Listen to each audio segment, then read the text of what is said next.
मुंबई की चमकदार रातों में छुपे हुए राज कभी कभी वापस लौट कर आते हैं, और जब वे आते हैं तो पूरी दुनिया हिल जाती है। ये शहर अपने अंदर हजारों कहानियां छुपाए रखता है। कुछ कहानियां खुशियों से भरी होती हैं, कुछ दुख से, लेकिन कुछ कहानियां ऐसी होती हैं जो इंसान की रूह को हिला देती हैं। 5 लंबे साल बीत गए थे उस रात के बाद जब एक निर्दोष इंसान की जान चली गई थी। उस रात जब सच्चाई को दबा दिया गया था, उस रात जब न्याय को पैसे की ताकत से कुचल दिया गया था। लेकिन मुंबई शहर में वक्त की फितरत है बदलना, और जब वक्त बदलता है तो राजा रंक बन जाता है और रंक राजा। ये प्रकृति का नियम है, ये जिंदगी का सच है। आज का मुंबई अलग था, बिल्कुल अलग। 5 साल पहले जो शहर था वो अब कहीं नहीं दिखता था। हर गली, हर मोहल्ला, हर इमारत में बदलाव आ गया था। टेक्नोलॉजी ने पूरे शहर को अपनी गिरफ्त में ले लिया था। बांद्रा कुर्ला कॉम्प्लेक्स में खड़ी वीटेक सॉल्यूशंस की 40 मंजिला इमारत पूरे शहर पर अपना रौब जमा रही थी। इसकी ऊंची दीवारें, चमकते शीशे और आसमान को छूने वाली मीनारें सबको बता रही थीं कि यहां का मालिक कोई ऑर्डिनरी आदमी नहीं है। देश की टॉप आईटी कंपनियों में से एक, हजारों एम्प्लॉइज, करोड़ों का टर्नओवर और पूरे इंडस्ट्री में इसका दबदबा। लेकिन सबसे बड़ी बात यह थी कि इस एम्पायर का मालिक था विक्रांत सिंघानिया। वही विक्रांत सिंघानिया जो 5 साल पहले सिर्फ एक मिडिल क्लास लड़का था, आज वो मुंबई के सबसे पावरफुल लोगों में से एक था। 40वीं मंजिल पर शीशे की दीवारों से घिरे केबिन में विक्रांत अपनी लेदर की महंगी कुर्सी पर बैठा था। उसकी आंखों में वही अहंकार था जो 5 साल पहले था, लेकिन अब उसमें पावर का नशा भी मिल गया था। उसका ऑफिस पूरे मुंबई शहर का नजारा दिखाता था। एक तरफ समुद्र, दूसरी तरफ पूरा शहर, जैसे वो पूरी दुनिया का राजा हो। उसके सामने खड़ा था उसका सीनियर मैनेजर राहुल, जो डर से कांप रहा था। राहुल पिछले 3 सालों से विक्रांत के साथ काम कर रहा था। उसने देखा था कि कैसे विक्रांत अपने एम्प्लॉइज के साथ बर्ताव करता है, कैसे वो छोटी सी गलती पर भी लोगों को बुरी तरह डांटता है, कैसे उसके डर से पूरा ऑफिस सहमा रहता है। सर, आर ग्रुप ने फिर से हमारे प्रोजेक्ट में बिड लगाई है। उनका ऑफर हमसे काफी बेहतर है। ये तीसरी बार है इस महीने। पहले अंधेरी का मॉल प्रोजेक्ट, फिर पोवई का रेजिडेंशियल कॉम्प्लेक्स, और अब ये। विक्रांत की मुट्ठी टेबल पर जोर से गिरी। उसकी आंखों में आग जल रही थी। R group? ये कौन सा आर ग्रुप है? मैंने कभी इस नाम के बारे में नहीं सुना। पिछले 10 सालों से मैं इस इंडस्ट्री में हूं, हर बड़ी कंपनी को जानता हूं, हर बड़े बिजनेसमैन से मेरे रिलेशंस हैं। फिर ये कहां से आ गया? सर, ये एक नई कंपनी है, पिछले 6 महीने से मार्केट में है, लेकिन इनके पास बहुत पैसा है। अनलिमिटेड बजट लगता है। हर प्रोजेक्ट में हमसे आगे निकल जाते हैं, जैसे पैसा कोई मतलब ही नहीं रखता इनके लिए। विक्रांत का चेहरा लाल हो गया। उसकी नसें फूल गईं। तुम्हारी हिम्मत कैसे हुई मुझसे ये कहने की? मैं विक्रांत सिंघानिया हूं। इस शहर में कोई भी मुझसे आगे नहीं निकल सकता। मैंने इस एम्पायर को अपने खून पसीने से बनाया है। मैंने बहुत कुछ सैक्रिफाइस किया इसके लिए। उसकी आवाज में एक अजीब सा दर्द था, जैसे वो कुछ छुपा रहा हो, कुछ ऐसा जिसे वो भूलना चाहता है लेकिन भूल नहीं पा रहा। राहुल की आवाज कांप रही थी। सर, लेकिन कल स्काईलार्क आइलैंड का ऑक्शन है। अगर वे वहां भी बिड लगाएं तो? वो प्रोजेक्ट हमारे लिए बहुत इंपॉर्टेंट है। आपने खुद कहा था कि ये आपका ड्रीम प्रोजेक्ट है। मुझे स्काईलार्क प्रोजेक्ट चाहिए, किसी भी कीमत पर, विक्रांत चिल्लाया। उसकी आवाज पूरे केबिन में गूंज गई। बजट? तुम विक्रांत सिंघानिया से पैसे की बात कर रहे हो? पूरा शहर मेरी जेब में है। मेरे पास इतना पैसा है कि मैं पूरा मुंबई खरीद सकता हूं। लेकिन अंदर ही अंदर विक्रांत परेशान था। ये आर ग्रुप कौन था? कहां से इतना पैसा आ रहा था? और सबसे बड़ी बात, वे सिर्फ उसी के प्रोजेक्ट्स में बिड क्यों लगा रहे थे? जैसे कोई जानबूझकर उसे परेशान कर रहा हो। राहुल चुपचाप बाहर निकल गया। विक्रांत अकेला रह गया अपने गुस्से के साथ। उसने अपनी कुर्सी घुमाई और शहर की तरफ देखने लगा। 5 साल पहले वो इसी शहर में एक छोटे से फ्लैट में रहता था। आज उसका पेंट हाउस मरीन ड्राइव पर था। 5 साल पहले वो बस से ट्रैवल करता था। आज उसकी लग्जरी कार्स का कलेक्शन था। लेकिन फिर भी कुछ तो था जो उसे परेशान करता रहता था। रात को नींद नहीं आती थी। सपनों में वही चेहरा दिखाई देता था, वही आवाज सुनाई देती थी। विक्रांत, तुमने ये क्या किया? उसी समय केबिन का दरवाजा खुला और अंदर आई ईशानी। उसकी आंखों में वही उदासी थी जो पिछले 5 सालों से थी। एक बार जो लड़की हंसती रहती थी, अब वो सिर्फ एक परछाई बनकर रह गई थी। उसके चेहरे पर मेकअप था, एक्सपेंसिव ड्रेस पहनी थी, डिजाइनर ज्वेलरी पहनी थी, लेकिन उसकी आंखों में कोई चमक नहीं थी। ईशानी का जीवन एक सुंदर झूठ बन गया था। बाहर से देखने वाले सोचते थे कि वो कितनी खुशकिस्मत है, मुंबई के सबसे सक्सेसफुल बिजनेसमैन की फियांसे है, लेकिन अंदर से वो टूट चुकी थी। हर दिन एक नई मौत मरती थी। विक्रांत, कल शाम को पापा का बर्थडे डिनर है, तुम आओगे ना? वे तुमसे मिलना चाहते हैं, कुछ इंपॉर्टेंट पॉलिटिकल मैटर्स डिस्कस करना चाहते हैं। विक्रांत ने उसकी तरफ देखा भी नहीं। उसकी आवाज में कोई इमोशन नहीं था। ईशानी, तुम मेरी मंगेतर हो सिर्फ इसलिए क्योंकि तुम्हारे डैड के पॉलिटिकल कनेक्शंस मेरे काम आते हैं। जिस दिन वो रिटायर हुए, तुम इस ऑफिस के रिसेप्शनिस्ट के लायक भी नहीं रहोगी, तो बेहतर होगा कि तुम अपनी औकात में रहो। ईशानी के दिल में चुभन हुए। ये वही आदमी था जिससे उसकी शादी होने वाली थी। ये वही आदमी था जिसके साथ उसे पूरी जिंदगी बितानी थी, लेकिन उसका दिल अभी भी किसी और के लिए धड़कता था। अविनाश, वो कहां होगा आज? क्या वो खुश होगा? क्या उसने उसे भुला दिया होगा? क्या वो जानता है कि उसकी ईशानी कितनी बेबस हो गई है? कभी कभी रात को जब वो अकेली होती थी तो उसे अविनाश की बातें याद आती थीं। उसका हंसना, उसका प्यार, उसके सपने। वे दोनों मिलकर कैसे अपना फ्यूचर प्लान करते थे, कैसे वे सोचते थे कि एक दिन वे शादी करेंगे और खुश रहेंगे। लेकिन वो सब एक रात में खत्म हो गया था। अगली शाम ताज लैंड्स एंड के बॉलरूम में स्काईलार्क आइलैंड का ऑक्शन हो रहा था। ये मुंबई के सबसे बड़े बिजनेस इवेंट्स में से एक था। पूरे शहर के अमीर लोग यहां आए थे। पॉलिटिशियंस, बिजनेसमैन, सेलिब्रिटीज सभी यहां मौजूद थे। स्काईलार्क आइलैंड एक प्राइवेट आइलैंड था जो मुंबई के कोस्ट के पास स्थित था। इसकी रिजर्व प्राइस 500 करोड़ रुपए थी। यह सिर्फ एक प्रॉपर्टी डील नहीं था, यह प्रेस्टीज का मामला था। जो भी इस आइलैंड को खरीदेगा वो मुंबई के सबसे पावरफुल लोगों में गिना जाएगा। यह एक स्टेटस सिंबल था। विक्रांत अपनी टेबल पर बैठा था, पूरे कॉन्फिडेंस के साथ। उसने अपना बेस्ट सूट पहना था। उसके साथ ईशानी भी थी, लेकिन वो बिल्कुल चुप थी। उसे यहां आना भी नहीं चाहता था, लेकिन विक्रांत ने कहा था कि यह उसकी इमेज के लिए जरूरी है।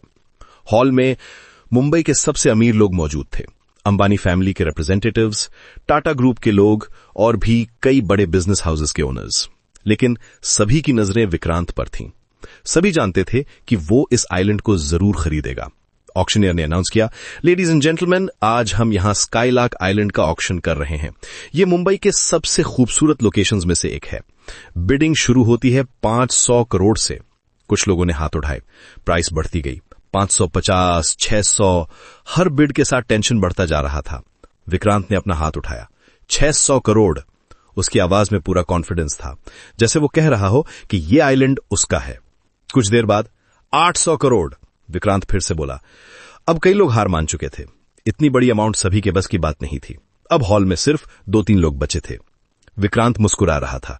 उसे लग रहा था कि जीत उसकी है। उसने ईशानी की तरफ देखा, जैसे कह रहा हो कि देखो मैं कितना पावरफुल हूं। 1000 करोड़, किसी ने आवाज लगाई। विक्रांत का चेहरा सख्त हो गया। यह अमाउंट एक्सपेक्टेड से ज्यादा था, लेकिन उसका ईगो उसे हारने नहीं दे रहा था। 1200 करोड़, 1400 करोड़, वही आवाज फिर आई। अब विक्रांत परेशान हो रहा था। उसके माथे पर पसीना आ गया था। 1600 करोड़। हॉल में सन्नाटा छा गया। यह अमाउंट बहुत ज्यादा था। सभी लोग शॉक में थे। ऑक्शनियर ने कहा, 1600 crore, going once, going twice. तभी हॉल के पीछे से एक आवाज आई, 1500 करोड़, लॉक करिए। सभी ने पीछे मुड़कर देखा। हॉल के एंट्रेंस पर एक आदमी खड़ा था, लंबा, हैंडसम, एक्सपेंसिव सूट में। उसकी पर्सनैलिटी में एक अजीब सा कॉन्फिडेंस था, एक अजीब सा ऑरा था। जैसे ही वो अंदर आया, पूरा हॉल उसकी तरफ देखने लगा। लोग विस्पर करने लगे, कौन है ये, कहां से आया है? यह अविनाश नहीं था, ये अयान ओबेरॉय था। लेकिन कुछ तो था जो फेमिलियर लग रहा था। उसका चलने का तरीका, उसकी बॉडी लैंग्वेज, उसकी आंखों में वो कॉन्फिडेंस, जैसे वो इस दुनिया का मालिक हो। ईशानी का दिल जोर से धड़कने लगा। ये आवाज, ये चलने का तरीका, कुछ तो फेमिलियर लग रहा था, बहुत फेमिलियर। उसे लगा जैसे वो किसी को जानती है, लेकिन ये कैसे हो सकता था? विक्रांत गुस्से से खड़ा हो गया। उसका चेहरा लाल हो गया था। एक्सक्यूज मी, ये कौन है? और आपने 1500 करोड़ कैसे बिड की, जबकि मैंने 1600 करोड़ कहा था? ये कैसे पॉसिबल है? अयान धीरे धीरे विक्रांत की तरफ आया। उसकी आंखों में एक अजीब सी चमक थी, एक अजीब सा रिवेंज था। नाम है अयान ओबेरॉय। और रही बात पैसों की, तो मिस्टर सिंघानिया, जितने की तुम्हारी कंपनी है उतना तो मैं टैक्स भरता हूं। हॉल में सभी लोग शॉक में थे। कोई इतनी बेइज्जती विक्रांत सिंघानिया की कर रहा था? पिछला 5 सालों में किसी ने विक्रांत के साथ इस तरह बात नहीं की थी। विक्रांत का चेहरा लाल हो गया, उसकी नसें फूल गईं। तुम जानते हो मैं कौन हूं? मैं विक्रांत सिंघानिया हूं। इस शहर में मेरा नाम सुनकर लोग कांपते हैं। अयान ने मुस्कुराते हुए कहा, जानता हूं, विक्रांत सिंघानिया, वो आदमी जो दूसरों की मेहनत पर अपना महल बनाता है, वो आदमी जो दूसरों की जिंदगियां बर्बाद करके अपनी सक्सेस की कहानी लिखता है। लेकिन अफसोस, आज तुम्हारी नींव हिलने वाली है। ऑक्शनियर ने कहा, सर, आपकी बेड 1500 करोड़ है। मिस्टर सिंघानिया, आप काउंटर करेंगे? विक्रांत के पास अब ज्यादा पैसे नहीं थे। उसने अपनी पूरी वेल्थ इस डील के लिए अरेंज की थी, लेकिन उसका ईगो उसे हारने नहीं दे रहा था। 1800 करोड़, अयान ने हंसते हुए कहा। मेरे लिए चीजों की कीमत नहीं, उसे पाने की जिद मायने रखती है, और जिस चीज पर अयान ओबेरॉय हाथ रख दे वो उसकी हो जाती है, चाहे वो जमीन हो या किसी का गुरूर। उसने अपना हाथ उठाया। 2000 करोड़। पूरे हॉल में सन्नाटा छा गया। 2000 करोड़! ये अमाउंट सुनकर सभी के होश उड़ गए। ये सिर्फ एक प्रॉपर्टी डील नहीं था, ये पावर का गेम था। विक्रांत की आंखों में अब डर दिखाई दे रहा था, उसके हाथ कांप रहे थे। उसके पास इतने पैसे नहीं थे, उसका पूरा एम्पायर हिल गया था। पहली बार उसे लगा था कि वो हार सकता है। ऑक्शनियर ने कहा, 2000 crore going once, going twice, sold to mister Ayan Oberoi. Ayan Vikrant के पास आया। उसकी आवाज में अब एक ठंडक थी, एक अजीब सा रिवेंज था। ये तो बस शुरुआत है सिंघानिया, मेरा वेलकम गिफ्ट समझ लेना। विक्रांत की आवाज कांप रही थी। तुम कौन हो? तुम्हें मुझसे क्या प्रॉब्लम है? मैंने तुम्हारा क्या बिगाड़ा है? अयान ने उसके कान में धीरे से कहा, आर का मतलब रुद्रा, लेकिन तुम्हारे लिए रूइंस। विक्रांत का चेहरा सफेद हो गया। आर ग्रुप, ये वही था जो उसके सारे प्रोजेक्ट्स छीन रहा था, ये वही था जो उसकी नींद उड़ा रहा था, और अब वो सामने खड़ा था। अयान ने मुड़कर सभी को देखा। लेडीज एंड जेंटलमैन, मैं अयान ओबेरॉय हूं, और मैं यहां सिर्फ बिजनेस करने नहीं आया हूं, मैं यहां कुछ पुराने हिसाब चुकाने आया हूं। ईशानी अयान को देख रही थी। उसकी आंखें, उसका अंदाज, उसकी आवाज, सब कुछ उसे अविनाश की याद दिला रहा था। लेकिन ये कैसे हो सकता था? अविनाश तो वो तो मर गया था। विक्रांत ने खुद कहा था। अयान ने विक्रांत की तरफ देखा। 5 साल पहले तुमने जो किया था उसका हिसाब अब चुकाने का वक्त आ गया है। तुमने सोचा था कि तुम हमेशा जीतते रहोगे, लेकिन वक्त का चक्र घूमता रहता है सिंघानिया, और आज वो चक्र पूरा हो गया है। विक्रांत समझ गया था कि ये कोई ऑर्डिनरी बिजनेसमैन नहीं है। इसके पास अनलिमिटेड पैसा है और ये इसे बर्बाद करने आया है। लेकिन ये कौन है और इसे क्या पता है 5 साल पहले की बात के बारे में? अयान ने अपना बिजनेस कार्ड निकाला और विक्रांत के सामने रखा। आर ग्रुप का सीईओ और अब स्काइलार्क आइलैंड का मालिक भी। उसने मुस्कुराते हुए कहा, अगली बार जब तुम अपने केबिन में बैठो तो याद रखना कि तुम्हारे सामने समंदर में जो आइलैंड दिखाई देता है वो अब मेरा है, और जल्दी ही तुम्हारी पूरी दुनिया मेरी होगी। विक्रांत के हाथ कांप रहे थे। उसका पूरा कॉन्फिडेंस टूट गया था। आज पहली बार उसे लगा था कि वो हार सकता है। आज पहली बार उसे डर लगा था। अयान ने ईशानी की तरफ देखा, उनकी आंखें मिली। एक पल के लिए ईशानी को लगा जैसे वो अविनाश को देख रही है। वही आंखें, वही नजर, वही प्यार। लेकिन अगले ही पल अयान ने अपनी नजरें हटा लीं। मिलते हैं जल्दी सिंघानिया, अभी तो खेल शुरू हुआ है, कहकर अयान हॉल से बाहर निकल गया। विक्रांत वहीं खड़ा रह गया, अपनी हार के साथ। उसे पता था कि यह सिर्फ शुरुआत है। अयान ओबराय जो भी है वो उसे पूरी तरह से बर्बाद करने आया है। ईशानी अभी भी शॉक में थी। क्या यह सच में अविनाश था? अगर हां, तो वो इतना बदल कैसे गया? और अगर नहीं, तो ये कोइंसिडेंस कैसे हो सकता है? रात के अंधेरे में मुंबई शहर सो रहा था, लेकिन 2 लोग जाग रहे थे। एक था विक्रांत, जो अपनी हार के डर से परेशान था, और दूसरा था अयान, जो अपनी जीत की खुशी में नहीं बल्कि अपने रिवेंज की प्लानिंग में बिजी था। 5 साल का इंतजार खत्म हो गया था। अब बदले का वक्त शुरू हो गया था, और इस बार विक्रांत सिंघानिया को पता चल जाएगा कि जब कोई निर्दोष इंसान की जान लेता है तो उसका हिसाब कितना भारी होता है। लव, ये कहानी अभी शुरू हुई है। आगे क्या होगा ये तो वक्त ही बताएगा। लेकिन एक बात पक्की है, विक्रांत सिंघानिया का अहंकार अब टूटने वाला है और अयान ओबेरॉय का रिवेंज अब शुरू होने वाला है। आइए आज हम वापस लौटते हैं उस कहानी में जहां बदला सिर्फ एक शब्द नहीं बल्कि एक जलती हुई आग है। वारिद द हिडन एम्पायर की इस एपिसोड में देखिए कैसे अयान ओबेरॉय का रिटर्न सिर्फ एक कमबैक नहीं बल्कि एक तूफान है जो विक्रांत सिंघानिया की दुनिया को हिला देने वाला है। विक्रांत का गुस्सा अब कंट्रोल से बाहर था। उसकी लैम्बोर्गिनी मुंबई की सड़कों पर इस तरह दौड़ रही थी जैसे वो अपने गुस्से को सड़क पर उतार रहा हो। उसके दिमाग में बस एक ही सवाल घूम रहा था कि आखिर ये अयान ओबेरॉय है कौन, कहां से आया है। कल तक जिसका नाम किसी ने नहीं सुना था, आज वो उसके शहर में आकर उसे ही आंखें दिखा रहा है। उसने स्टीयरिंग व्हील को इतनी जोर से पकड़ा था कि उसके नकल सफेद हो गए थे।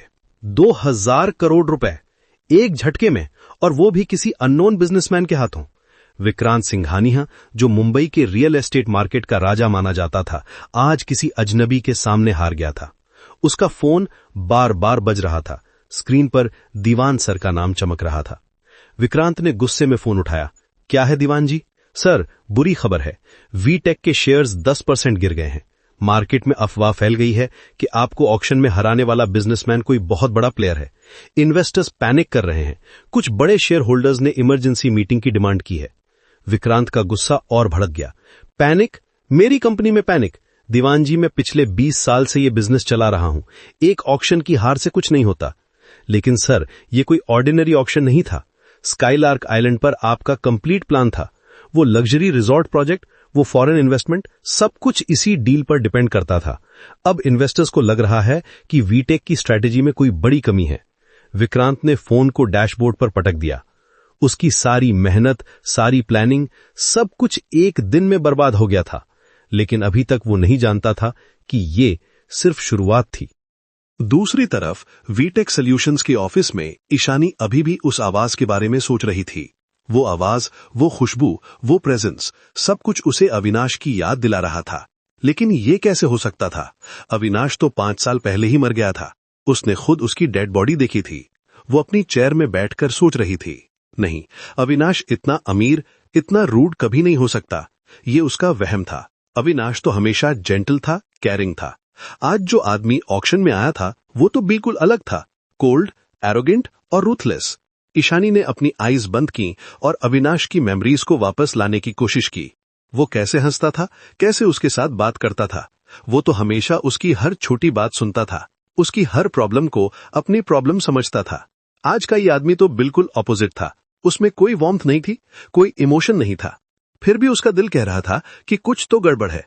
वो आवाज, वो आंखें, कुछ तो फेमिलियर था। लेकिन अगर वो अविनाश होता तो क्या वो उसे पहचान नहीं पाता? क्या वो उससे बात नहीं करता? क्या वो उसे इतनी आसानी से इग्नोर कर देता? ईशानी ने अपना सिर हिलाया। नहीं, ये सब उसकी इमेजिनेशन थी। अविनाश चला गया था, हमेशा के लिए। वो उसे मूव ऑन करना चाहिए था।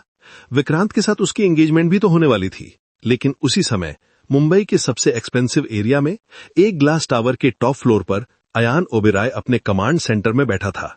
ये कोई ऑर्डिनरी ऑफिस नहीं था, ये एक वॉर रूम था। वॉल्स पर मल्टीपल स्क्रीन्स लगी थीं, जिन पर वीटेक सॉल्यूशंस की हर डिटेल दिखाई जा रही थी। Share prices, financial reports, employ records, सब कुछ। ये रूम किसी हाईटेक मिलिट्री ऑपरेशन सेंटर जैसा दिखता था। रियल टाइम डेटा फीड्स चल रहे थे, मार्केट एनालिसिस ग्राफ्स बन रहे थे और वीटेक की हर फाइनेंशियल मूवमेंट को ट्रैक किया जा रहा था। यहां तक कि विक्रांत की पर्सनल कॉल्स भी मॉनिटर की जा रही थीं। अयान की आंखें उन स्क्रीन्स को देख रही थीं, लेकिन उसका चेहरा बिल्कुल इमोशनलेस था। उसके सामने एक यंग बॉय बैठा था, कबीर, सिर्फ 20 साल का, लेकिन हैकिंग की दुनिया का जीनियस। बॉस, वीटेक के शेयर्स 10% गिर गए हैं, कबीर ने कहा, और अभी तक ये सिर्फ शुरुआत है। मार्केट सेंटिमेंट कंप्लीटली नेगेटिव हो गई है। अयान ने अपनी चेयर में पीछे की तरफ लीन किया। सिर्फ 10%? मुझे मजा नहीं आया कबीर। मुझे उसे तबाह करना है, धीरे धीरे, जैसे दीमक लकड़ी को खाती है। एक एक करके उसकी हर फाउंडेशन को हिलाना है। कबीर ने अपना लैपटॉप देखा। नेक्स्ट स्टेप क्या है बॉस? हमारे पास वीटेक की कंप्लीट फाइनेंशियल स्ट्रक्चर की इंफॉर्मेशन है, उनके सारे वीक पॉइंट्स क्लियर हैं। अयान उठा और विंडो के पास गया। मुंबई की स्काईलाइन उसके सामने फैली थी। उसी शहर में कहीं विक्रांत अपने गुस्से में जल रहा था और ईशानी उसके बारे में सोच रही थी। मैंने जो 2000 करोड़ खर्च किए वो सिर्फ जमीन के लिए नहीं थे, वो एक मैसेज था, अब मैं विक्रांत के सामने खड़ा होकर उसकी आंखों में डर देखना चाहता हूं। मैं चाहता हूं कि वो जाने कि उसका सामना किससे है। अयान ने अपनी डेस्क की ड्रॉअर खोली। उसमें एक छोटा सा बॉक्स था। उसने बॉक्स खोला। अंदर एक पुराना रिंग था, वही रिंग जो उसने 5 साल पहले ईशानी को देने के लिए खरीदा था, लेकिन वो दिन कभी नहीं आया। उसने रिंग को देखा, फिर अपनी मुट्ठी बंद कर ली। उसकी आंखों में 1 सेकंड के लिए पेन दिखा, फिर वो फिर से कोल्ड हो गईं। ये रिंग उसकी पास्ट लाइफ की आखिरी निशानी थी, अविनाश की आखिरी मेमोरी थी। ईशानी, उसने धीरे से कहा, वो अब मेरी कमजोरी नहीं, मेरा हथियार है। उसे लगता है कि उसने मुझे धोखा दिया। कल उसे पता चलेगा कि धोखा किसे कहते हैं। उसने रिंग को वापस बॉक्स में रख दिया। ड्रॉअर को लॉक करना था, पास्ट को लॉक करना था, प्रेजेंट में रिवेंज लेना था। अविनाश मर चुका था, अब सिर्फ अयान ओबेरॉय था, रूथलेस, पावरफुल और इमोशनलेस। कबीर, कल सुबह हम वीटेक सॉल्यूशंस जाएंगे। टाइम आ गया है फेस टू फेस मिलने का। मैं चाहता हूं कि विक्रांत जाने कि उसका एनिमी कौन है, और ईशानी को भी देखना है कि उसका पास्ट कितना पावरफुल होकर वापस आया है। कबीर ने लैपटॉप बंद किया। बॉस, क्या आप श्योर हैं? डायरेक्ट कॉन्फ्रंटेशन रिस्की हो सकता है। अगर ईशानी ने आपको पहचान लिया तो? अयान ने एक कोल्ड स्माइल दी। कबीर, 5 साल में मैं कंप्लीटली चेंज हो गया हूं, फिजिकली, मेंटली, इमोशनली, सब कुछ। अविनाश जो जेंटल केयरिंग बॉय था, वो अब एग्जिस्ट नहीं करता। अब मैं वो आदमी हूं जो दुनिया को अपने हिसाब से चलाता है। अगली सुबह वीटेक सॉल्यूशंस के ऑफिस में यूजुअल हसल बसल था। एम्प्लॉयज अपने काम में बिजी थे, लेकिन सबके मन में एक ही बात थी, कल के ऑक्शन की हार का कंपनी पर क्या असर होगा। कॉरिडोर्स में विस्पर्स चल रही थीं, मीटिंग्स कैंसिल हो रही थीं और ओवरऑल एटमॉस्फेयर टेंस था। ईशानी अपने कैबिन में फाइल्स देख रही थी जब रिसेप्शन से फोन आया। मैम, नीचे कोई आया है, कहता है उसका नाम अयान ओबेरॉय है और वो विक्रांत सर से मिलना चाहता है। ईशानी का हाथ फोन पर रुक गया। अयान ओबेरॉय, वही आदमी जिसने कल ऑक्शन जीता था? वो यहां क्यों आया था? क्या वो गोट करने आया था या कोई और प्लान था? उसे कॉन्फ्रेंस रूम में बिठाओ, मैं विक्रांत को इन्फॉर्म करती हूं। लेकिन नीचे लॉबी में अयान का अलग ही प्लान था। उसने रिसेप्शनिस्ट से कहा, मेरा नाम बताओ। वो दौड़ा हुआ बाहर आएगा, कहो अयान ओबेरॉय आया है। रिसेप्शनिस्ट ने नर्वसली फोन उठाया। कुछ ही मिनटों में पूरे ऑफिस में बज फैल गया। वो मिस्टीरियस बिजनेसमैन जिसने विक्रांत सिंघानिया को हराया था, वो यहां था। एम्प्लॉयज अपने डेस्क से झांकने लगे, मैनेजर्स कॉरिडोर्स में गैदर होने लगे। अयान लॉबी में खड़ा था, बिल्कुल काम और कंपोज्ड।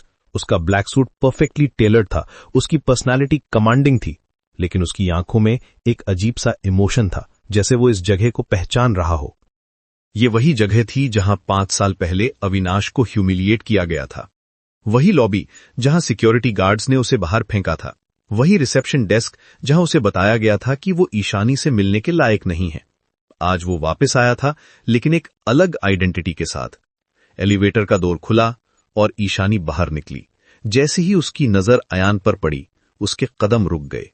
वो आवाज, वो चेहरा, वो प्रेजेंस, सब कुछ उसे अविनाश की याद दिला रहा था, लेकिन साथ ही कुछ अलग भी था। यह आदमी ज्यादा कॉन्फिडेंट था, ज्यादा पावरफुल था। अयान ने उसे देखा। 1 सेकंड के लिए उसकी आंखों में भी कुछ दिखा, लेकिन फिर वो मास्क पहन लिया। वो सेम ईशानी थी जिसे वो 5 साल से मिस कर रहा था, लेकिन अब वो उसकी एनिमी की फियांसे थी। ईशानी धीरे धीरे उसके पास आई। आप अयान ओबेरॉय हैं? अयान ने उसे देखा, फिर एक कोल्ड स्माइल दिया। हां, और तुम हो? मैं ईशानी हूं, वीटेक की मार्केटिंग हेड। अयान ने उसे ऊपर से नीचे तक देखा, बिल्कुल स्ट्रेंजर की तरह। ये वही लड़की थी जिसके लिए वो पागल था, लेकिन अब वो उसके लिए सिर्फ एक पॉन थी अपने रिवेंज गेम में। ठीक है, मुझे विक्रांत सिंघानिया से मिलना है। ईशानी कंफ्यूज्ड थी। अगर ये अविनाश होता तो क्या वो उसे इस तरह इग्नोर करता? क्या वो उससे इतनी कोल्डली बात करता? लेकिन फिर भी कुछ तो था जो उसे फेमिलियर लग रहा था। वो अभी मीटिंग में है, आप कॉन्फ्रेंस रूम में वेट कर सकते हैं। नहीं, अयान ने कहा, मैं यहीं वेट करूंगा। ईशानी ने कहा, लेकिन यहां तो बहुत नॉइज है, कॉन्फ्रेंस रूम में कंफर्टेबल होगा। अयान ने उसकी तरफ देखा। अब वो टाइम था जब वो उसे वो पेन देता जो उसने उसे दिया था।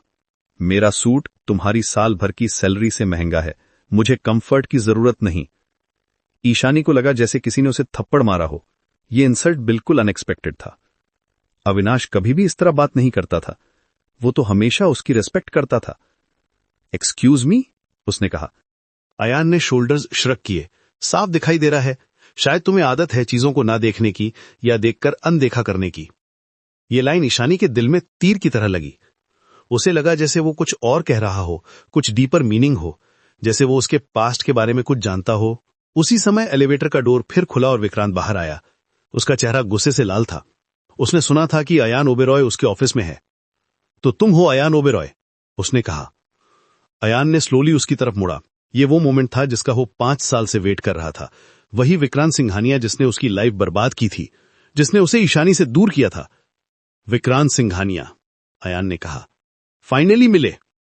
विक्रांत उसके पास आया। उसे अयान की कॉन्फिडेंस डिस्टर्बिंग लग रही थी। ये आदमी उसके ऑफिस में आकर भी बिल्कुल रिलैक्स था।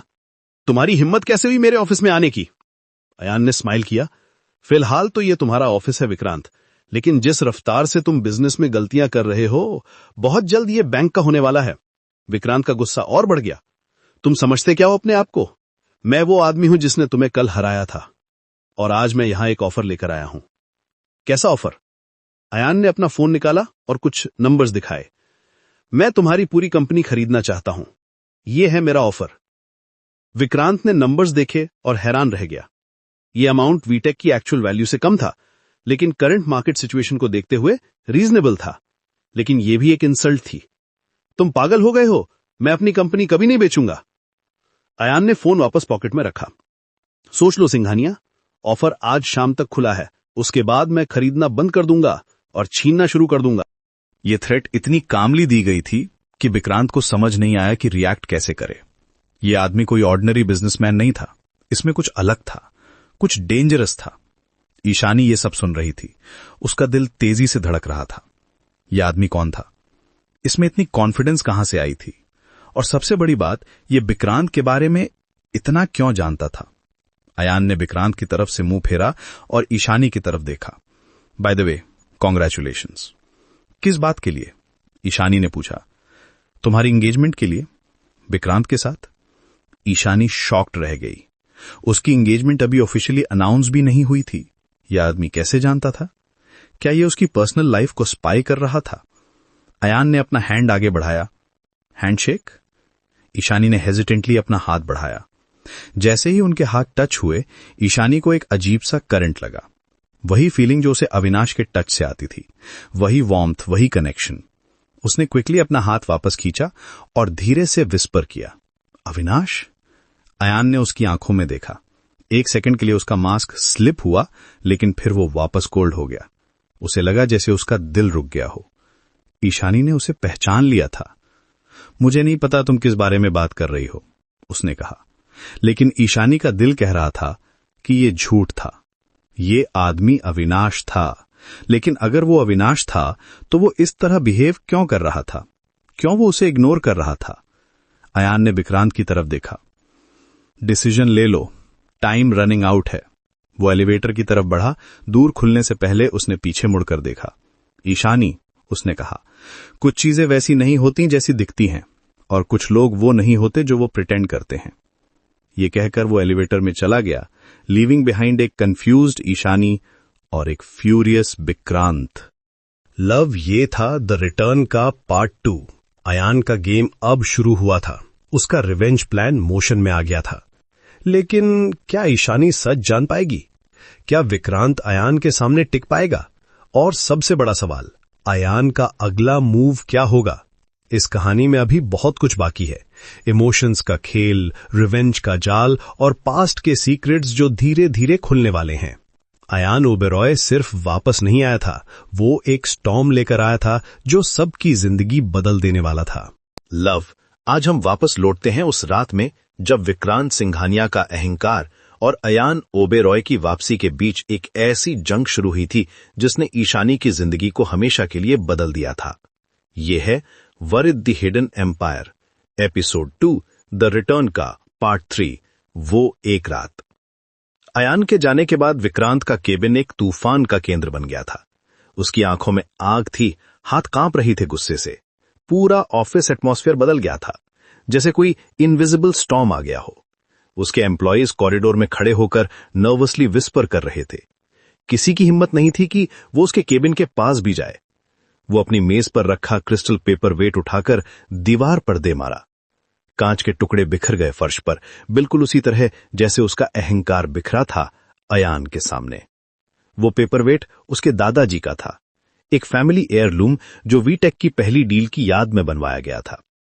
आज वो टुकड़े टुकड़े हो गया था, बिल्कुल उसी तरह जैसे उसका ईगो। उसकी हिम्मत कैसे हुई? विक्रांत चिल्लाया, अपने बालों में हाथ फेरते हुए। वो कल का छोकरा मुझे मेरा ही बिजनेस खरीदने का ऑफर दे रहा है। मैं विक्रांत सिंघानिया हूं, मैंने ये एम्पायर खड़ा किया है, मैंने अपना खून पसीना बहाकर इसे बनाया है। उसका पीए दरवाजा पर खड़ा था, डरा हुआ। 20 साल से वो विक्रांत के साथ काम कर रहा था, लेकिन आज पहली बार उसे इतना गुस्से में देखा था। विक्रांत ने उसकी तरफ देखा तो उसकी आंखों में एक अजीब सी चमक थी, वो चमक जो तब आती है जब कोई आदमी अपनी हार को जीत में बदलने की ठान लेता है। सुनो, विक्रांत ने अपनी आवाज को कंट्रोल किया, लेकिन उसकी वॉइस में अभी भी वो इंटेंसिटी थी जो स्टॉर्म के बाद आती है। आज रात ग्रैंड हाइट में एक पार्टी ऑर्गेनाइज करो, शहर के हर बड़े आदमी को बुलाओ। मैं आज रात उस जापानीज मर्जर का अनाउंसमेंट करूंगा। मैं दुनिया को दिखाऊंगा कि वीटेक अभी भी नंबर 1 है। पीए ने नोट्स लेना शुरू किया, अपने हाथ कांपते हुए। सर, कितने गेस्ट्स? 200? नहीं, 300। सबसे बड़ी पार्टी होनी चाहिए। अंबानी, टाटा सब आने चाहिए।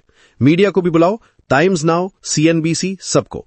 मैं चाहता हूं कि कल सुबह हर न्यूज़पेपर में मेरी सक्सेस की हेडलाइंस हों। विक्रांत विंडो के पास गया और मुंबई की स्काईलाइन को देखने लगा। नीचे ट्रैफिक की लाइट्स ट्विंकल कर रही थी, लेकिन उसका दिमाग कहीं और था। वो सोच रहा था कि कैसे उसने अपने फादर के स्मॉल टेक्सटाइल बिजनेस को एक एम्पायर में कन्वर्ट किया था, कैसे उसने रातों रात जागकर डील्स क्लोज की थी, और आज एक आउटसाइडर आकर उसे लेक्चर दे रहा था। उसके चेहरे पर एक क्रूअल स्माइल आई। और हां, उसने कहा, अयान ओब्रॉय को भी इनवाइट करो, वीआईपी इनविटेशन भेजो गोल्डन कार्ड पर। मैं चाहता हूं कि वो अपनी आंखों से मेरी सक्सेस देखे और जले। उसे लगना चाहिए कि वो कितना बड़ा फूल है जो मुझसे कंपीट करने की सोच रहा है। पीए ने हेजिटेंटली पूछा, सर, लेकिन अगर वो कुछ नहीं करेगा। वो मेरे घर में, मेरी पार्टी में, मेरे रूल्स। वो सिर्फ एक स्पेक्टेटर होगा, ऑडियंस का हिस्सा। मैं स्टेज पर हूंगा, स्पॉटलाइट में। और हां, उसने पॉज किया, ईशानी से कहो रेडी रहे। उसे आज मेरे साथ स्टेज पर खड़ा होना है, मुस्कुराते हुए। कोई ड्रामा नहीं चाहिए मुझे। परफेक्ट कपल की इमेज चाहिए, सक्सेसफुल बिजनेसमैन और उसकी ब्यूटीफुल फियांसे। समझे? शाम के 7 बजे विक्रांत अपने पिंट हाउस में ईशानी के सामने खड़ा था। उसके हाथ में एक ब्लू डिजाइनर गाउन था, एक्सपेंसिव, एलिगेंट, लेकिन बिल्कुल वैसा नहीं जैसा ईशानी पसंद करती थी। वो गाउन सभ्य चाली का था, वर्थ 3 लाख रुपए, लेकिन उसमें वो वार्मथ नहीं थी जो ईशानी के पर्सनैलिटी को रिफ्लेक्ट करती। ये पहनो, उसने गाउन ईशानी की तरफ बढ़ाया। आज तुम्हें परफेक्ट दिखना है।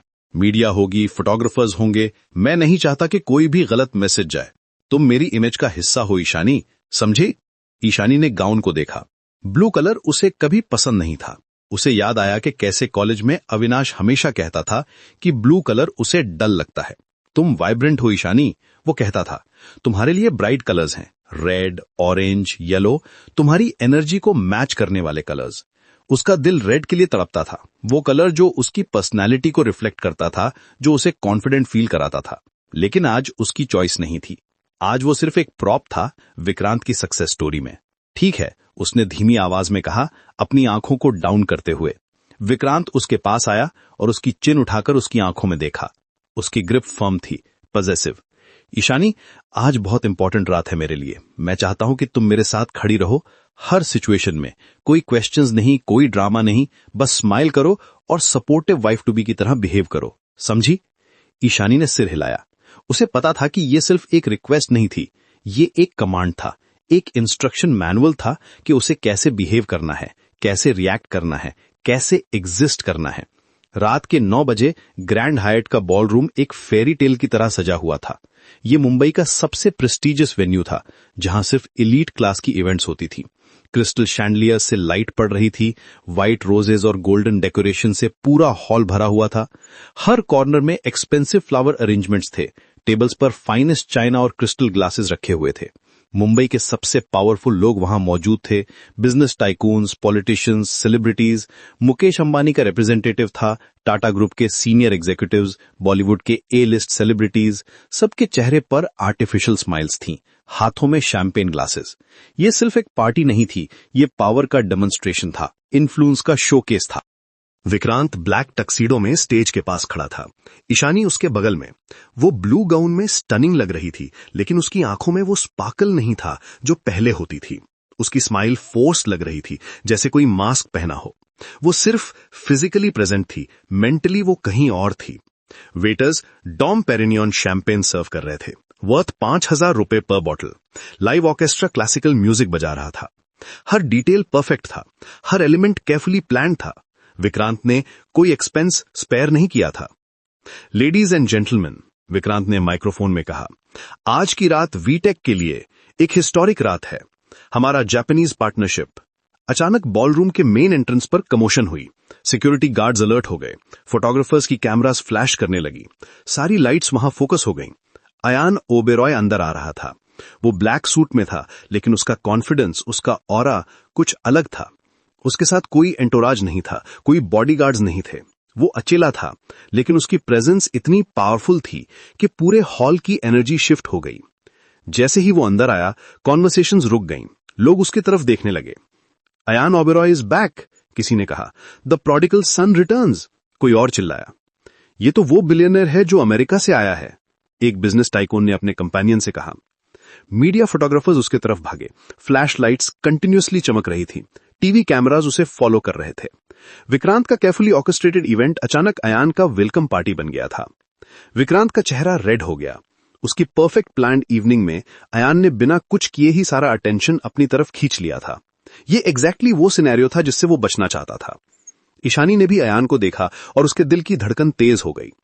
कुछ मेमोरीज फ्लैश हुई, कॉलेज के दिन, अविनाश की हंसी, वो carefree moments. Ayan slowly stage के तरफ आया। उसके चेहरे पर एक मिस्टीरियस स्माइल थी। हर स्टेप कैलकुलेटेड था, हर मूवमेंट कॉन्फिडेंट था। क्राउड ऑटोमेटिकली उसके लिए पाथ बना रहा था, जैसे कोई मैग्नेटिक फोर्स हो। वो विक्रांत के पास पहुंचा और उसका हाथ मिलाया। उसकी हैंडशेक फर्म थी, आई कांटेक्ट डायरेक्ट था। आओ अयान, विक्रांत ने फेक इंथुजियाज्म के साथ कहा, अपनी वॉइस को कंट्रोल करते हुए। मुझे लगा तुम डर के मारे नहीं आओगे, मेरी सक्सेस का सेलिब्रेशन करने आए हो। अयान ने उसकी आंखों में देखा। उसकी आंखों में एक स्ट्रेंज कामनेस थी जो स्टॉर्म से पहले आती है।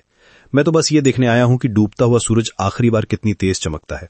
वैसे पार्टी अच्छी है, पैसा पानी की तरह बहाया है तुमने।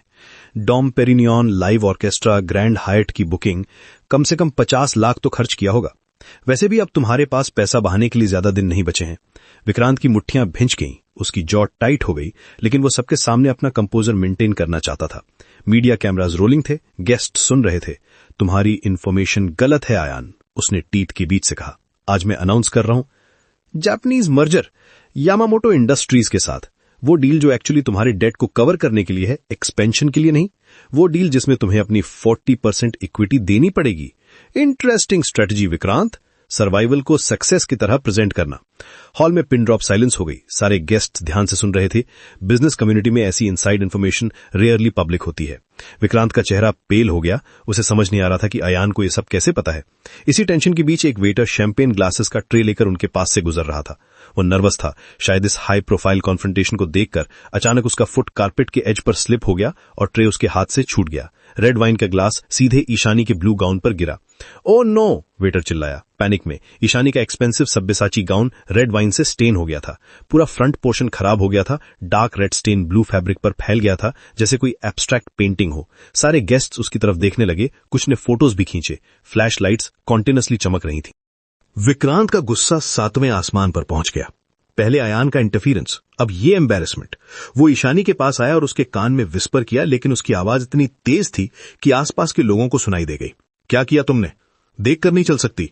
मेरी इज्जत मिट्टी में मिलाने का कोई मौका नहीं छोड़ती तुम। अब सब लोग तुम्हें ही देख रहे हैं। मेरी अनाउंसमेंट के बजाय तुम्हारा ड्रामा हाईलाइट हो रहा है। जाओ साफ करो इसे अभी। ईशानी की आंखों में टीयर्स आ गए। उसकी कोई गलती नहीं थी, फिर भी उसे सबके सामने ह्यूमिलिएट किया जा रहा था। 300 लोगों के सामने, मीडिया के सामने, कैमरास के सामने। वो अपना हेड डाउन करके वहां से जाने लगी, शेम और एम्बैरेसमेंट से भरी हुई। रिलैक्स सिंघानिया, अयान ने कहा, विक्रांत का शोल्डर टच करते हुए। गलती किसी की भी हो, लेडी मुसीबत में है, ये कोई तरीका नहीं अपनी फियांसे के साथ बात करने का। फिर वो ईशानी की तरफ मुड़ा। उसकी वॉइस जेंटल थी, रिस्पेक्टफुल थी। मिसेस सिंघानिया टू बी, इत्तेफाक से मेरी कार में एक ड्रेस रखी थी, मुझे लगता है ये आप पर उस ब्लू गाउन से ज्यादा अच्छी लगेगी। उसने अपने ड्राइवर को सिग्नल किया, जो तुरंत एक एलिगेंट बॉक्स लेकर आया। बॉक्स डिजाइनर था, एक्सपेंसिव रैपिंग के साथ। अयान ने बॉक्स खोला और उसमें से एक स्टनिंग रेड गाउन निकाला। वो गाउन ब्रेथ टेकिंग था, एलिगेंट, सोफिस्टिकेटेड और सबसे इंपॉर्टेंट रेड कलर में, डीप क्रिम्सन रेड, जो ईशानी के कॉम्प्लेक्शन को परफेक्टली कॉम्प्लीमेंट करता था। ईशानी और इस रेड गाउन को देखा तो उसकी सांस रुक गई। यह सिर्फ एक ड्रेस नहीं था, यह उसकी पुरानी आइडेंटिटी का सिंबल था, उसकी खोई हुई फ्रीडम का रिमाइंडर था। उसे अविनाश की आवाज सुनाई दी, ईशानी, जब तुम लाल पहनती हो ना तो दुनिया रुक जाती है। नीला रंग, अयान ने सॉफ्ट वॉइस में कहा, सिर्फ ईशानी को सुनाई देने वाली आवाज में। तुम्हें तो लाल पसंद था ईशानी, कॉलेज में हमेशा रेड ही पहनती थी। लगता है विक्रांत ने तुम्हारी पसंद भी बदल दी है, तुम्हारी चॉइसेस भी उसकी हो गई। ईशानी के दिल में एक तूफान मच गया। उसे सारी मेमोरीज फ्लड हो गईं। कॉलेज फेस्टिवल्स में रेड ड्रेस पहनकर डांस करना, अविनाश का उसे कॉम्प्लीमेंट करना, वो कॉन्फिडेंस जो रेड कलर उसे देता था। विक्रांत समझ गया कि यहां कुछ और चल रहा है। ये सिर्फ कर्टेसी नहीं था, ये कुछ डीपर था। ईशानी को किसी और की ड्रेस की जरूरत नहीं है, उसने कहा अपनी वॉइस में अथॉरिटी लाते हुए। चॉइस आपकी है मैम, अयान ने ईशानी से कहा, विक्रांत को कंप्लीटली इग्नोर करते हुए। या तो उस स्टेन के साथ पार्टी में स्पेक्टिकल बने, सबकी पिटी का ऑब्जेक्ट बने, या इस ड्रेस को एक्सेप्ट करें। जाइए, चेंज कर लीजिए, मैं वेट कर रहा हूं। यह सिर्फ एक ड्रेस का ऑफर नहीं था, ये एक चैलेंज था, अपनी पुरानी आइडेंटिटी को वापस पाने का, अपनी चॉइसेस को रिक्लेम करने का। ये एक टेस्ट था कि क्या ईशानी अभी भी वो गर्ल है जो अपने डिसीजंस ले सकती है, या वो कंप्लीटली विक्रांत की पपेट बन चुकी है। हॉल में सब वेट कर रहे थे, मीडिया कैमरास रोलिंग थे, गेस्ट्स विस्पर कर रहे थे, बिजनेस टाइकून्स अपने फोन्स निकालकर मैसेजेस भेज रहे थे। ये मोमेंट वायरल होने वाला था।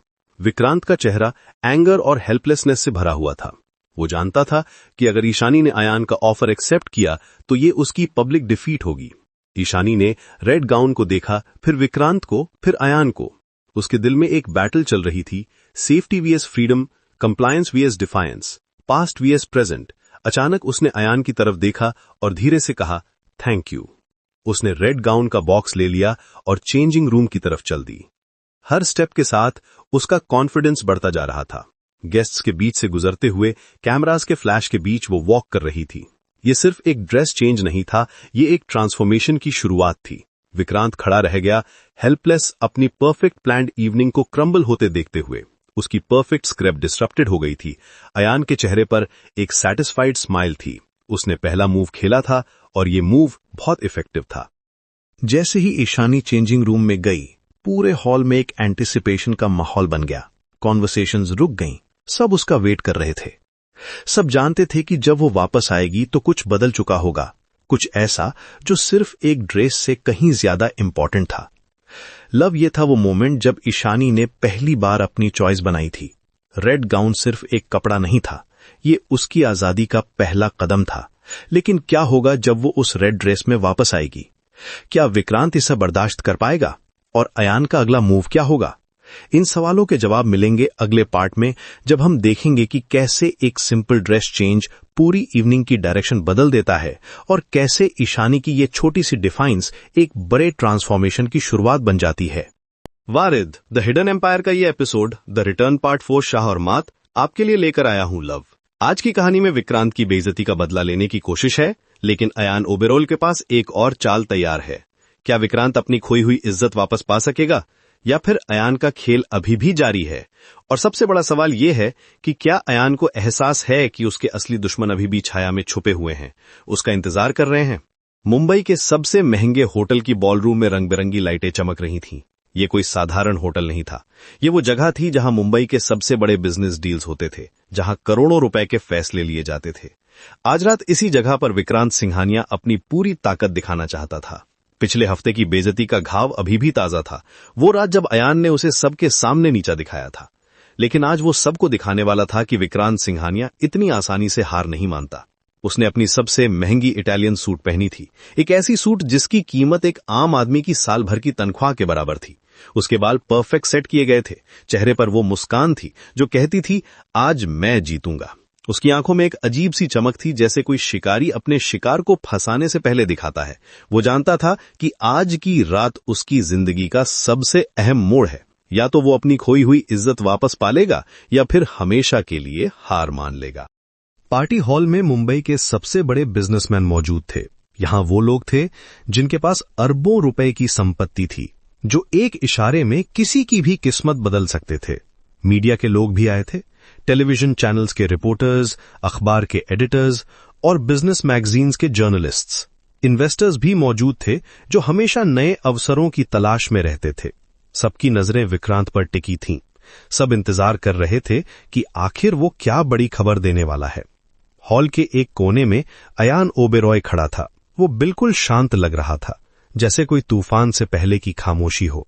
उसके चेहरे पर कोई भाव नहीं था, लेकिन उसकी आंखों में एक अजीब सी गहराई थी। वो विक्रांत को देख रहा था, लेकिन उसकी नजरों में ना तो डर था और ना ही चिंता, बल्कि कुछ और था, जैसे वो किसी खेल का अगला मोड़ देखने का इंतजार कर रहा हो। विक्रांत स्टेज पर गया। उसके कदमों में आत्मविश्वास था, लेकिन अंदर ही अंदर वो जानता था कि ये उसका आखिरी दांव है। अगर आज का प्लान काम नहीं आया तो वीटेक सॉल्यूशंस का भविष्य अंधकार में चला जाएगा। उसने माइक अपने हाथ में लिया और गहरी सांस ली।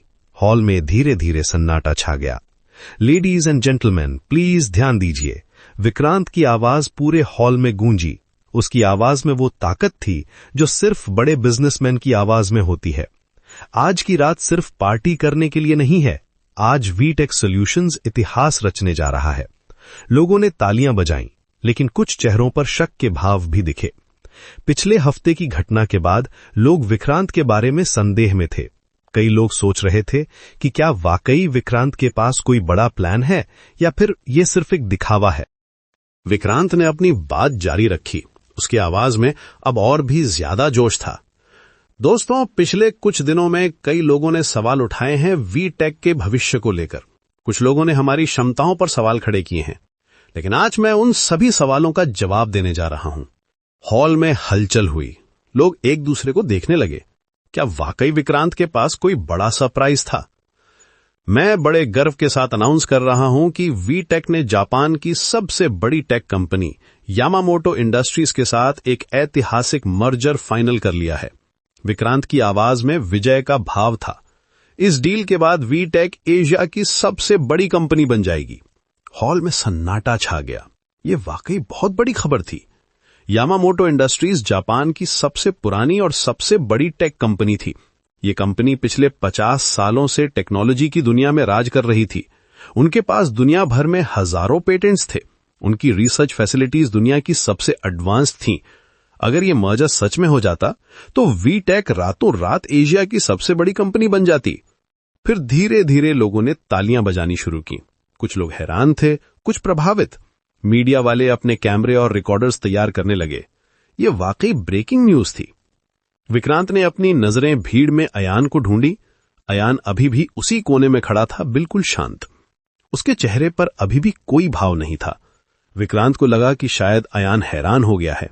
उसने मन में सोचा, अब देखते हैं अयान ओबेरॉय, तुम्हारे पास इसका क्या जवाब है। तुमने सोचा था कि तुम मुझे हरा दोगे, लेकिन मैंने तुम्हारे खेल को समझ लिया है। विक्रांत ने अपनी बात जारी रखी। ये मर्जर सिर्फ एक बिजनेस डील नहीं है, ये एक नई शुरुआत है। यामामोटो इंडस्ट्रीज की टेक्नोलॉजी और वीटेक की इनोवेशन मिलकर एक ऐसी ताकत बनेगी जिसका मुकाबला कोई नहीं कर सकेगा। हॉल में लोग उत्साह से भर गए थे। कुछ इन्वेस्टर्स पहले से ही अपने फोन निकालकर अपने एसोसिएट्स को कॉल करने लगे थे। ये डील अगर सक्सेसफुल हो जाती तो मार्केट में बहुत बड़ा बदलाव आने वाला था। और अब मैं आप सबसे मिलवाना चाहता हूं यामामोटो इंडस्ट्रीज के सीईओ मिस्टर केंजी यामामोटो को। विक्रांत ने हाथ बढ़ाकर एक जापानी व्यक्ति को स्टेज पर बुलाया। मिस्टर यामामोटो स्टेज पर आए। वो एक छोटे कद के व्यक्ति थे, लेकिन उनकी पर्सनालिटी में एक अजीब सी गरिमा थी। उनकी आंखों में गहराई थी, जैसे वो जिंदगी के कई तूफान देख चुके हों। उनके चेहरे पर एक गंभीर भाव था। उन्होंने विक्रांत की तरफ देखा, फिर भीड़ की तरफ। विक्रांत ने उनसे हाथ मिलाने के लिए अपना हाथ बढ़ाया, लेकिन यामामोटो ने उसे नजरअंदाज कर दिया। हॉल में एक अजीब से बेचैनी फैल गई। लोग समझ नहीं पा रहे थे कि क्या हो रहा है। यामामोटो का व्यवहार बहुत अजीब लग रहा था। मिस्टर सिंघानिया, यामामोटो की आवाज धीमी लेकिन साफ थी। उनके शब्दों में एक अजीब सी फाइनलिटी थी। मर्जर कैंसिल है। हॉल में सन्नाटा छा गया। विक्रांत का चेहरा सफेद पड़ गया।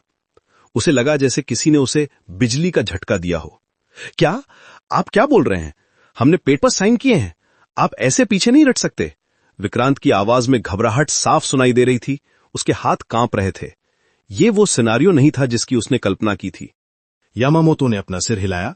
उनके चेहरे पर कोई इमोशन नहीं था, जैसे वो कोई बिजनेस मीटिंग में रूटीन अनाउंसमेंट कर रहे हों। मैं पीछे नहीं हट रहा, मैं बस अपने नए बॉस का हुक्म मान रहा हूं। उन्होंने भीड़ में अयान की तरफ देखा और गहरा झुककर उन्हें प्रणाम किया। ये झुकना सिर्फ एक फॉर्मेलिटी नहीं था, ये जेन्युइन रिस्पेक्ट था। सभी लोगों की नजरें अयान पर टिक गईं। हॉल में एक अजीब सी एनर्जी फैल गई। लोग समझ रहे थे कि कुछ बहुत बड़ा होने वाला है। अयान धीरे धीरे स्टेज की तरफ बढ़ा। उसके कदमों में एक अजीब सा कॉन्फिडेंस था। उसके चेहरे पर अब एक मुस्कान थी, एक ठंडी खतरनाक मुस्कान जो कहती थी कि खेल अभी शुरू हुआ है। वो पीछे नहीं हट रहे विक्रांत, वो बस अपने नए बॉस का हुक्म मान रहे हैं। अयान स्टेज पर पहुंचा और माइक अपने हाथ में लिया। उसकी आवाज में एक अजीब सी शांति थी, जैसे तूफान से पहले की खामोशी। विक्रांत की समझ में कुछ नहीं आ रहा था। उसका दिमाग तेजी से काम कर रहा था, लेकिन वो कुछ समझ नहीं पा रहा था। तुम्हारा मतलब क्या है अयान? अयान ने भीड़ की तरफ देखा। हॉल में पिन ड्रॉप साइलेंस था। सभी लोग सांस रोककर इंतजार कर रहे थे कि आगे क्या होगा। लेडीज एंड जेंटलमैन, मुझे लगता है कि मिस्टर सिंघानिया ने आप सबको पूरी सच्चाई नहीं बताई है। मतलब ये कि आज दोपहर 3 बजे जब तुम अपनी पार्टी की तैयारियों में बिजी थे, मेरी कंपनी आर ग्रुप ने यामामोटो इंडस्ट्रीज के 51% शेयर्स खरीद लिए हैं। अब यामामोटो इंडस्ट्रीज मेरी है और मेरी कंपनी धोखेबाजों के साथ बिजनेस नहीं करती।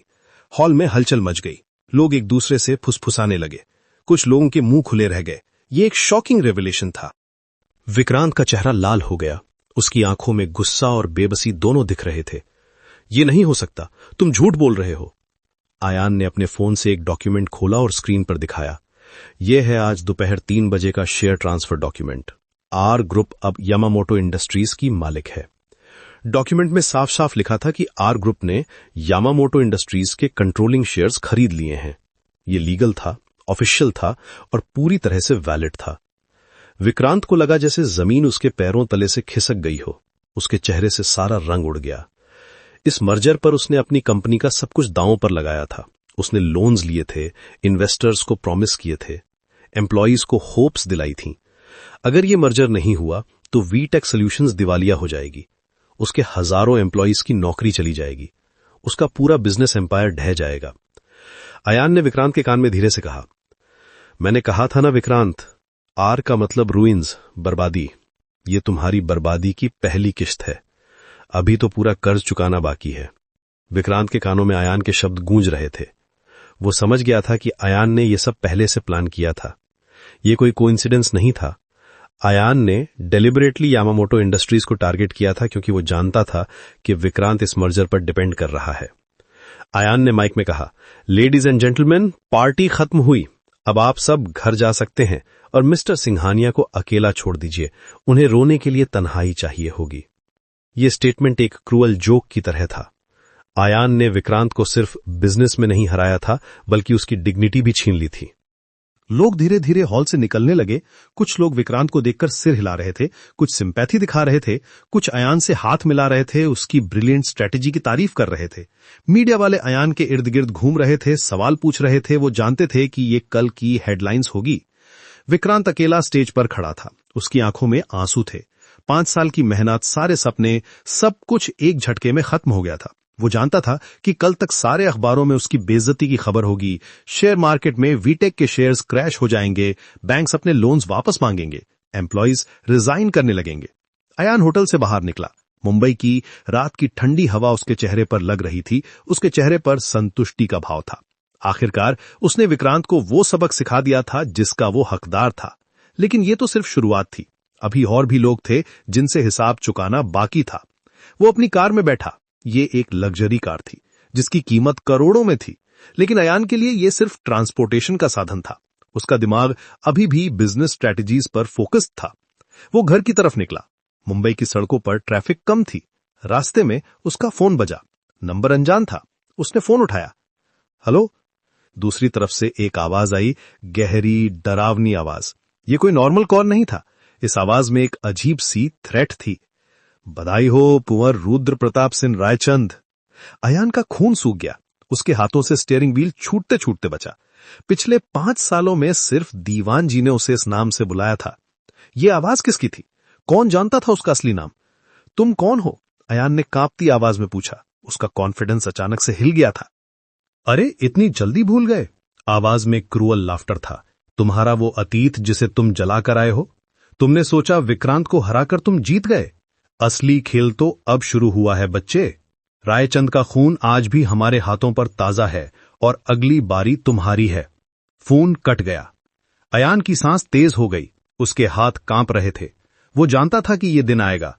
जिन लोगों ने उसके माता पिता को मारा था वो अभी भी जिंदा थे और अब उन्हें पता चल गया था कि वारिद वापस आ गया है। अयान ने कार रोकी और गहरी सांस ली। उसे एहसास हुआ कि विक्रांत तो सिर्फ एक मोहरा था। असली दुश्मन अभी भी छुपे हुए थे और अब वो उसके पीछे आने वाले थे। ये सिर्फ बिजनेस राइवलरी नहीं थी, ये लाइफ एंड डेथ का मैटर था। उसने अपने फोन से दीवान जी का नंबर डायल किया। दीवान जी, हमें बात करनी है अभी। वो लोग जिंदा हैं और उन्हें पता चल गया है कि मैं वापस आ गया हूं। दीवान जी की आवाज में चिंता थी। कुंवर साहब, आप कहां हैं? मैं अभी आता हूं। नहीं, मैं आ रहा हूं। और दीवान जी, सारी सिक्योरिटी अलर्ट पर रखिए। लगता है कि असली खेल अब शुरू होने वाला है। अयान ने कार स्टार्ट की और तेजी से घर की तरफ निकला। उसके दिमाग में सिर्फ एक ही बात चल रही थी। वो लोग जिन्होंने उसके माता पिता को मारा था अब उसके पीछे आने वाले थे। लेकिन इस बार वो तैयार था। इस बार वो उस छोटे बच्चे की तरह डरकर नहीं भागेगा। रात का अंधेरा गहरा होता जा रहा था और मुंबई की सड़कों पर सिर्फ कार की हेडलाइट्स दिख रही थीं। अयान जानता था कि आने वाले दिन आसान नहीं होंगे, लेकिन वो ये भी जानता था कि अब वापसी का कोई रास्ता नहीं था। विक्रांत की हार तो सिर्फ शुरुआत थी। असली युद्ध अभी शुरू होने वाला था। कुंवर रुद्र प्रताप सिंह रायचंद और उसके माता पिता के हत्यारों के बीच। ये सिर्फ बिजनेस की लड़ाई नहीं थी, ये जिंदगी और मौत का खेल था। और इस खेल में हारने वाला सिर्फ अपना बिजनेस नहीं बल्कि अपनी जान गंवाने वाला था। लव, क्या अयान अपने माता पिता के हत्यारों से बच पाएगा? क्या वो उन्हें हराकर अपने परिवार की इज्जत वापस दिला पाएगा? या फिर ये रहस्यमय दुश्मन उसे भी अपने माता पिता की तरह खत्म कर देंगे? ये था वारिद द हिडन एम्पायर का आज का एपिसोड, द रिटर्न पार्ट 4, शह और मात। अगले एपिसोड में हम जानेंगे कि अयान के असली दुश्मन कौन हैं और क्यों उन्होंने रायचंद परिवार को निशाना बनाया था। तब तक के लिए इंतजार करते रहिए।